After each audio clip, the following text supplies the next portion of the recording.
Décimo Congreso Virtual Mexicano de Anestesiología. El contenido científico de este trabajo son responsabilidad exclusiva del autor. Termorregulación y anestesia. Dr. Aurelio Cortés Peralta, anestesiólogo, Hospital General de Zona número 1, Dr. Demetrio Mayoral Pardo, del Instituto Mexicano de Seguro Social, Oaxaca, México. Las especies homeotérmicas requieren una temperatura corporal interna casi constante. Desviaciones significativas de la temperatura interna normal pueden ocasionar que la función metabólica se deteriore. Por lo general, en el humano, el sistema termorregulador mantiene a la temperatura corporal central de 0.2 grados centígrados por arriba o abajo de la normal, que es alrededor de los 37 grados centígrados. La hipotermia resulta de la exposición al frío o a la combinación de la exposición al frío y a medicamentos o enfermedades que hacen que la eficacia de termorregulación disminuya.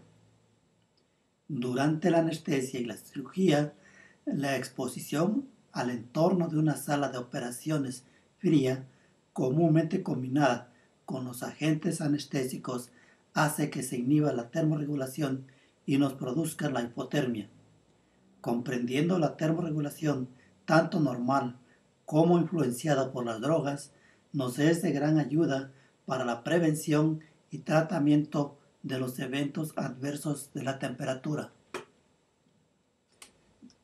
Termorregulación normal.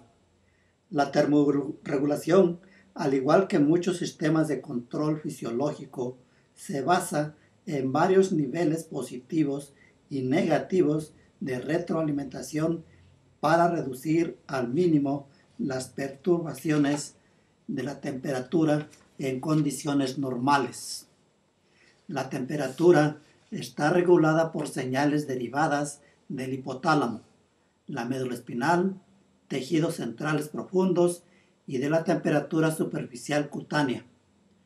Las señales del frío viajan al hipotálamo y a otras estructuras centrales, principalmente a través de las fibras nerviosas A delta, mientras que la información de señales cálidas viajan por las fibras C amielínicas. La mayoría de la información térmica atraviesa el tracto espinotalámico a la médula espinal anterior. El procesamiento de la información de la termorregulación se presenta en tres fases: la detección térmica aferente, la regulación central y la respuesta eferente.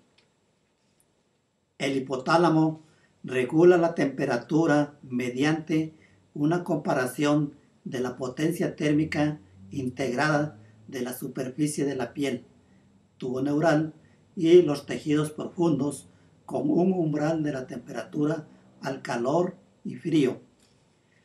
Cuando la entrada térmica supera el umbral, se inicia la respuesta apropiada para mantener la temperatura corporal adecuada.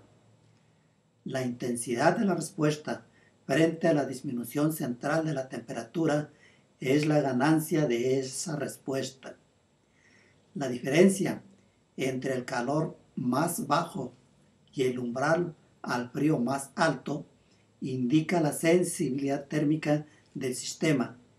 El rango del umbral interno, rango de temperatura sobre el cual no se producen respuestas regulatorias, normalmente está a solo unas pocas décimas de grado Celsius. Debido a que cada respuesta termorreguladora tiene su propio umbral y ganancia, hay una progresión ordenada de las respuestas y las intensidades de respuesta son proporcionales a las necesidades. De cómo el cuerpo determina los umbrales de temperatura absolutas se desconoce, pero existe una variación de los umbrales diariamente en ambos sexos en aproximadamente 1 grado centígrado, ritmo circadiano. Y entre las mujeres fértiles, la variación mensual es aproximadamente de 0,5 grados centígrados.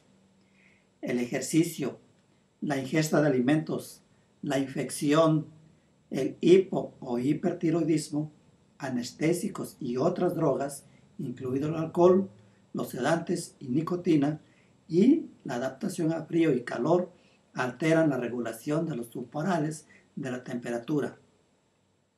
La temperatura central está intacta desde la infancia, pero puede verse afectada en pacientes ancianos o muy enfermos. El hipotálamo responde apropiadamente a las temperaturas superiores a los umbrales a través de mecanismos que aumentan la producción de calor metabólico o que alteren la pérdida de calor al medio ambiente. Estas respuestas permiten a los individuos normales mantener una temperatura central alrededor de 37 grados centígrados a pesar de muy diversas temperaturas ambientales. Cuando se inhiben las respuestas termorreguladoras, ya sea por medicamento u otra causa, el rango de temperaturas ambientales sobre la cual la temperatura central normal puede ser mantenida disminuye. Por ejemplo, cuando se impiden los temblores después de la administración de relajantes musculares, la hipotermia va a desarrollarse en un ambiente que previamente estaba bien tolerado. Cuando todas las respuestas de termorregulación están impedidas, la temperatura central permanecerá normal solo en un ambiente termoneutral. En términos cuantitativos, el comportamiento mismo, por ejemplo, vestirse adecuadamente, la modificación de la temperatura del medio ambiente y el movimiento voluntario, es el mecanismo efector más importante para aumentar la temperatura del cuerpo. La vasoconstricción cutánea disminuye la pérdida de calor a través de la convección y radiación desde la superficie de la piel.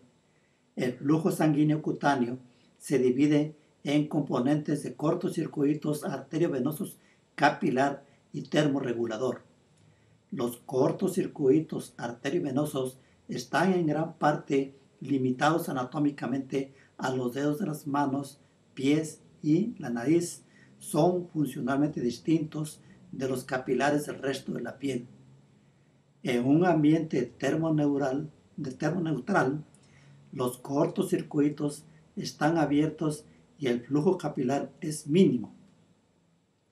La vasoconstricción en los cortocircuitos están mediados principalmente por la liberación de noradrenalina desde los terminales nerviosos presinápticos adrenérgicos.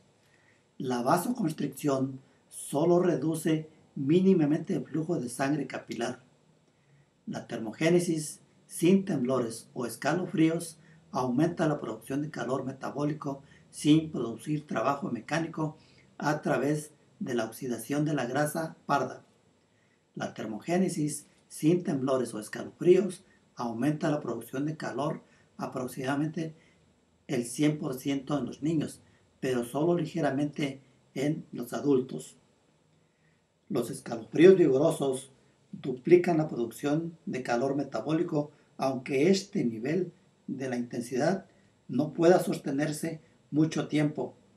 La eficiencia neta de la termogénesis por escalofríos es menor del que cabría esperar porque el metabolismo muscular aumenta el flujo sanguíneo a los tejidos periféricos y en consecuencia pierde calor al medio ambiente.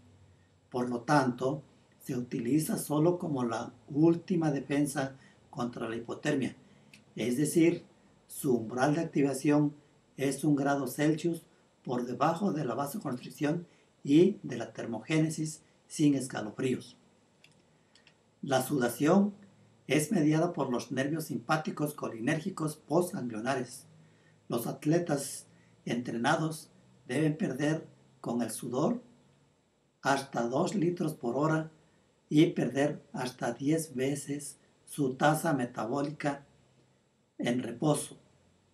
El sudor es el único mecanismo por el cual los seres humanos pueden perder calor en un entorno superior a la temperatura corporal central. La vasodilatación activa es regulada por la liberación de un mediador todavía sin ser plenamente caracterizado, posiblemente el óxido nítrico de las glándulas sudoríparas. El estrés por calor puede aumentar el flujo sanguíneo capilar hasta 7.5 litros sobre minuto. Monitorización intraoperatoria de la temperatura. El sistema de termorregulación central se deriva en gran parte de los tejidos abdominal, torácico, la médula espinal y el cerebro. Por lo tanto, no existe un tejido donde la temperatura pueda ser considerado como un estándar de oro. La temperatura central puede ser determinada mediante la medición de una sola toma de temperatura en la membrana timpánica, la nasofaringe, arteria pulmonar o esófago distal.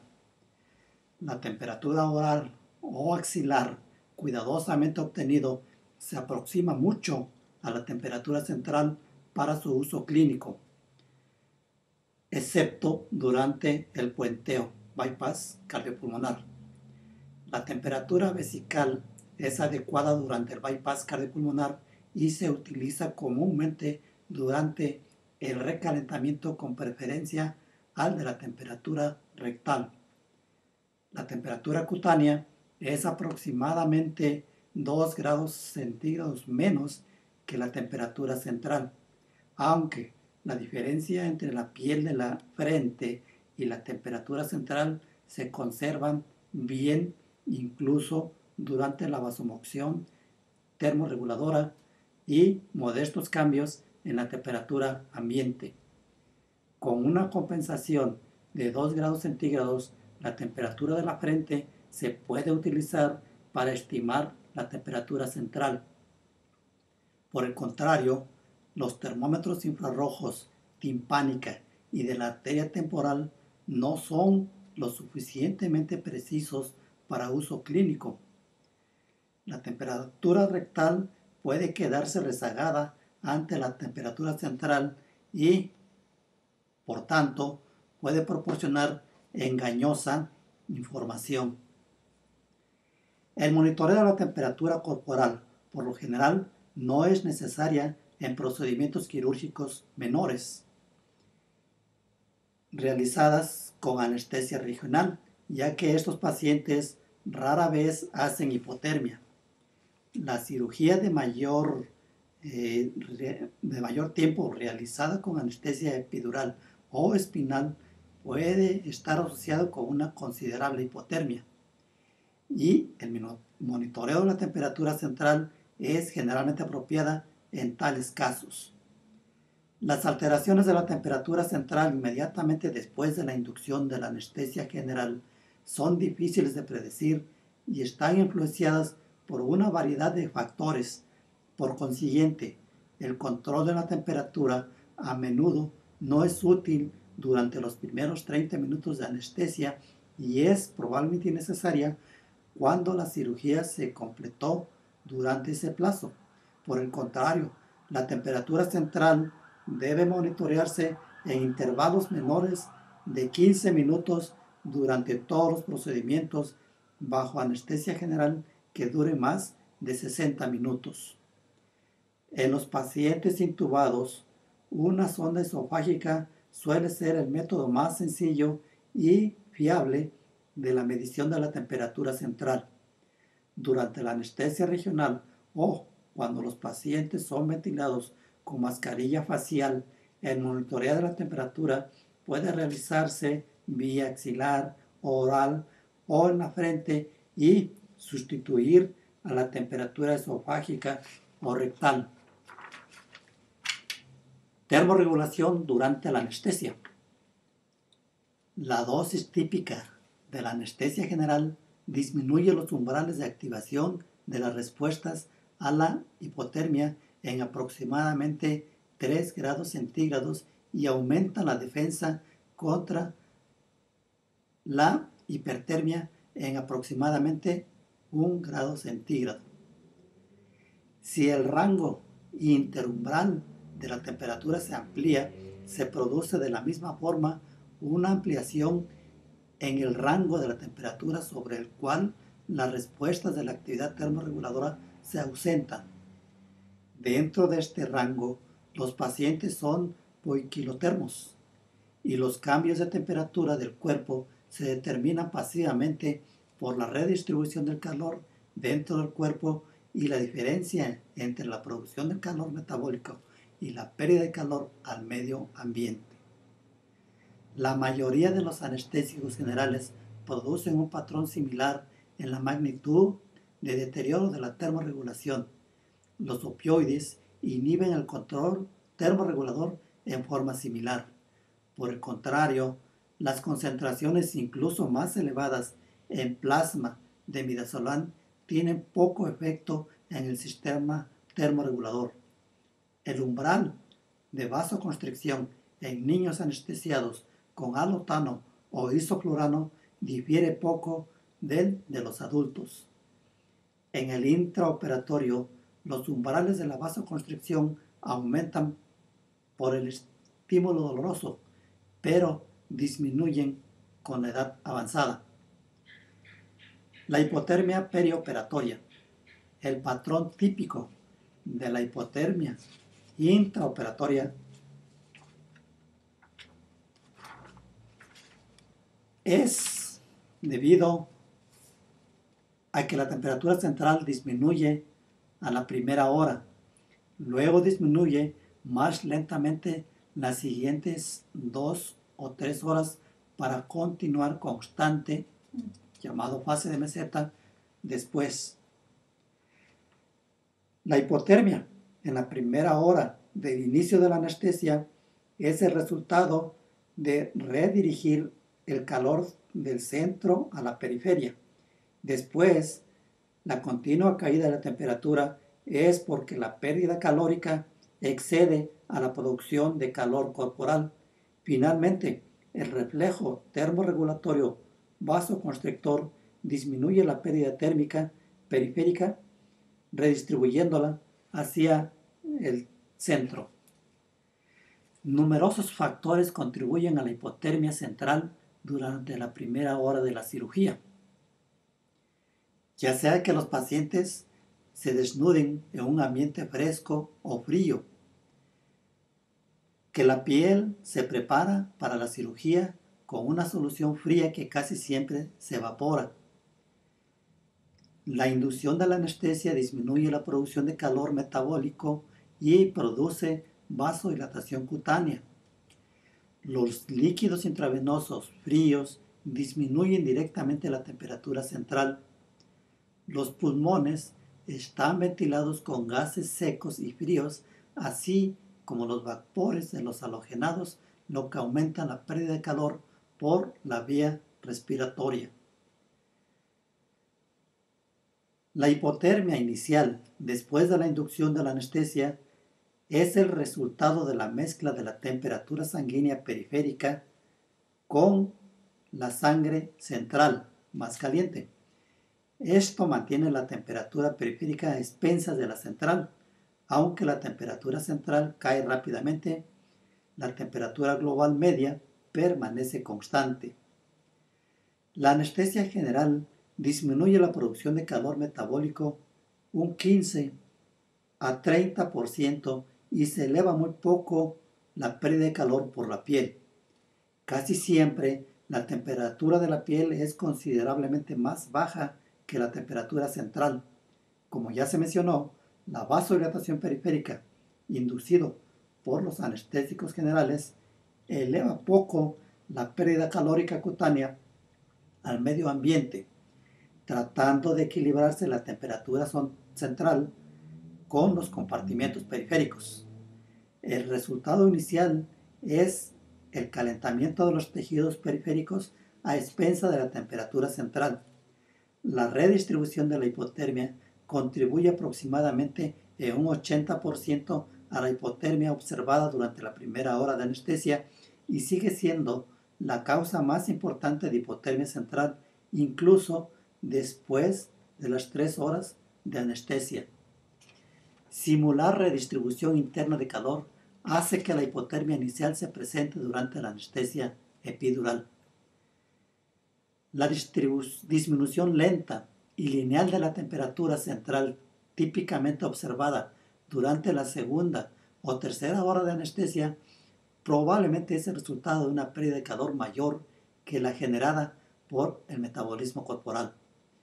Cuando los pacientes están en un entorno relativamente cálido y se someten a cirugías menores, la meseta de la temperatura central se desarrolla después de la segunda o cuarta hora de manera pasiva, sin autorregulación. Contrariamente, si los pacientes están hipotérmicos, esta meseta se acompaña de una vasoconstricción termorreguladora. La vasoconstricción periférica disminuye la pérdida de calor cutáneo y limita el calor metabólico que se genera sobre todo a nivel central. La pérdida de calor corporal está llevado a cabo por convección, por radiación, evaporación y conducción. Consecuencias de la hipotermia. Una caída de la temperatura de tan solo 2 a 3 grados centígrados por debajo de la normal proporciona una significativa protección contra la isquemia cerebral e hipoxemia.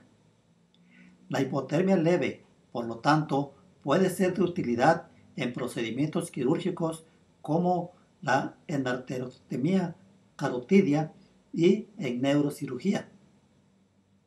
Sin embargo, algunos estudios no han demostrado que la hipotermia transoperatoria leve mejore el pronóstico de los resultados. La hipotermia leve retarda la activación de la hipertermia maligna y reduce la gravedad del síndrome una vez desencadenado. La hipotermia leve contribuye a la infección de la herida al afectar directamente a la función inmunológica, alteraciones en la función de los neutrófilos y por disminución del flujo sanguíneo cutáneo, lo que reduce el suministro de oxígeno tisular. En conjunto, estos efectos de la hipotermia leve triplican la incidencia clínica de infecciones de la herida quirúrgica y aumentan considerablemente la duración de la hospitalización en los pacientes sometidos a resección electiva de colon. Con la hipotermia inducida hay consumo proteico y disminución de la síntesis de colágeno. También es probable que esto altere la cicatrización de las heridas. La hipotermia leve reduce la función plaquetaria y disminuye la activación de la cascada de coagulación. De acuerdo con estos datos in vitro, la hipotermia aumenta significativamente la pérdida de sangre y la necesidad de transfusiones halogénicas en artroplastía primaria de cadera.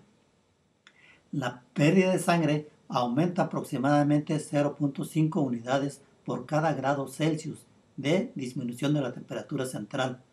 Un metaanálisis reciente confirma que la hipotermia, aunque sea leve, aumenta a ambos.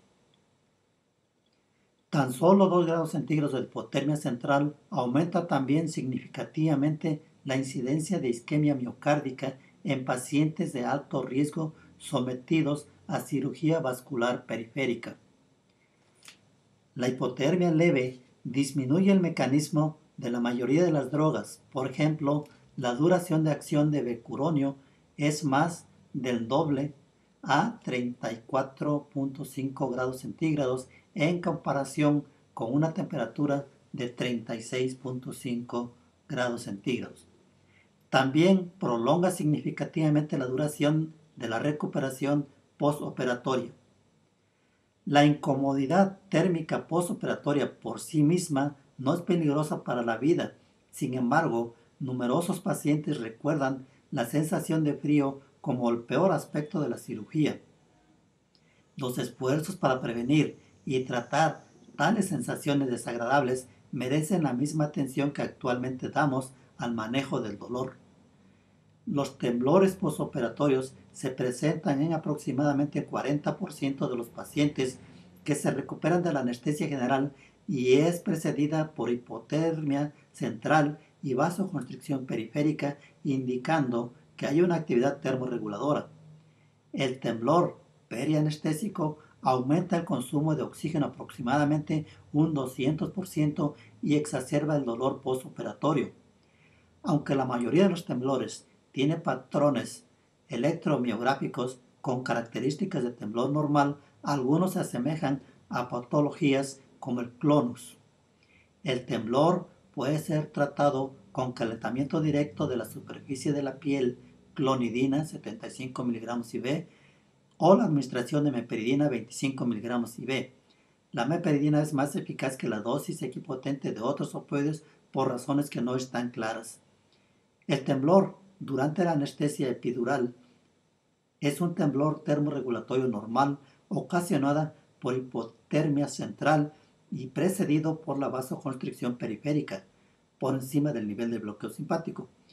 Puede ser tratada por calentamiento superficial de la piel por encima del nivel de bloqueo, la administración intravenosa o epidural de meperidina 25 miligramos.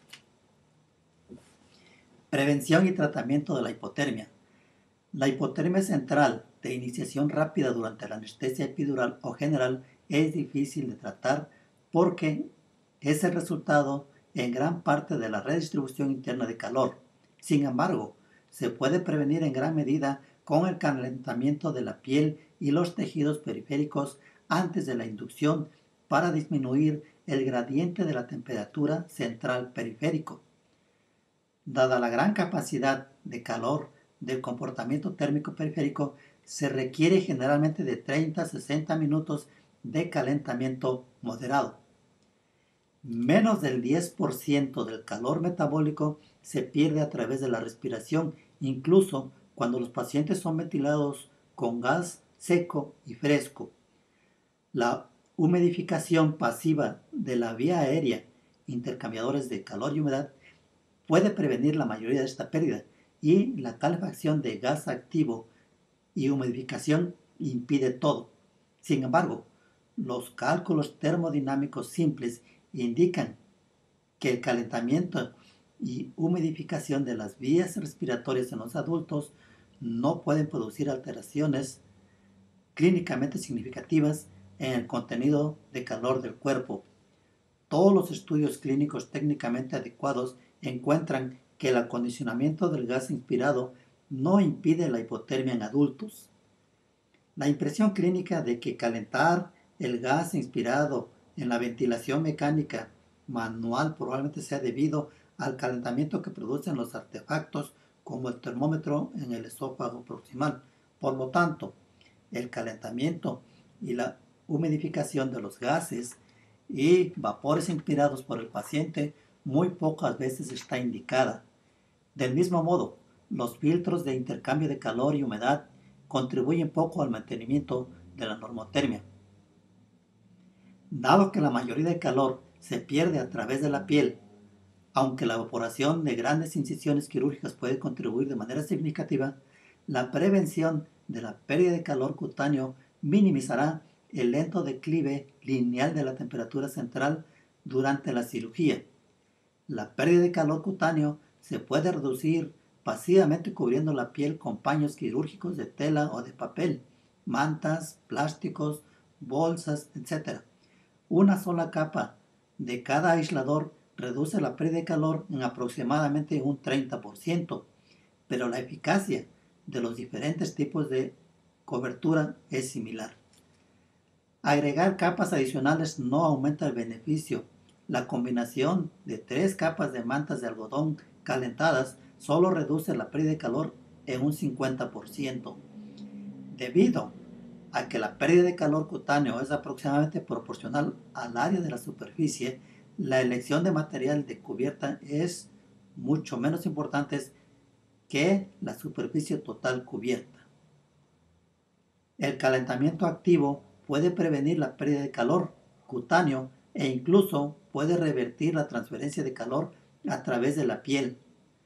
Los radiadores infrarrojos son menos eficaces que otros calentadores activos, ya que no impide la pérdida continua de calor por convección y la cantidad de piel no es paralela a la superficie radiante.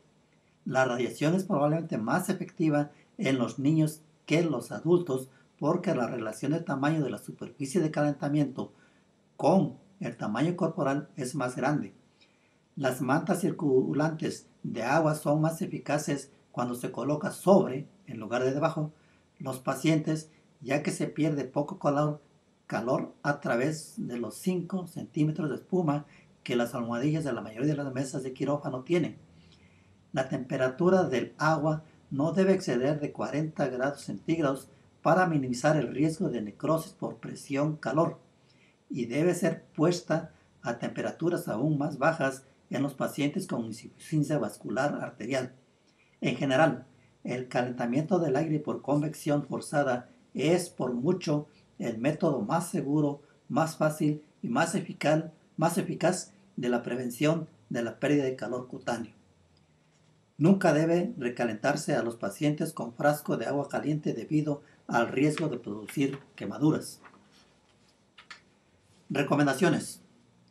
La temperatura corporal normal está fuertemente regulada. Sin embargo, los anestésicos generales afectan profundamente el control de la termorregulación normal, con la consecuencia de que los pacientes quirúrgicos sin calentar casi inevitablemente se convierten en hipotérmicos con 1 a 3 grados centígrados. Ensayos aleatorios amplios han demostrado que incluso una hipotermia perioperatoria leve provoca numerosas complicaciones graves como alteraciones mórbidas del miocardio, el aumento de la pérdida de calor y necesidad de transfusión, recuperación y hospitalización prolongada e infecciones de la herida quirúrgica, debido a que las perturbaciones térmicas se asocian con consecuencias graves. La norma de atención es ahora controlar la temperatura durante la anestesia general y tratar de mantener la normotermia a menos que se indique específicamente lo contrario. Uno de los parámetros electrocardiográficos que debe observarse son las ondas J de Holzburg. Es una deflexión que sigue de forma inmediata el complejo QRS en el electrocardiograma de superficie, cuando está parcialmente enterrada en la onda R.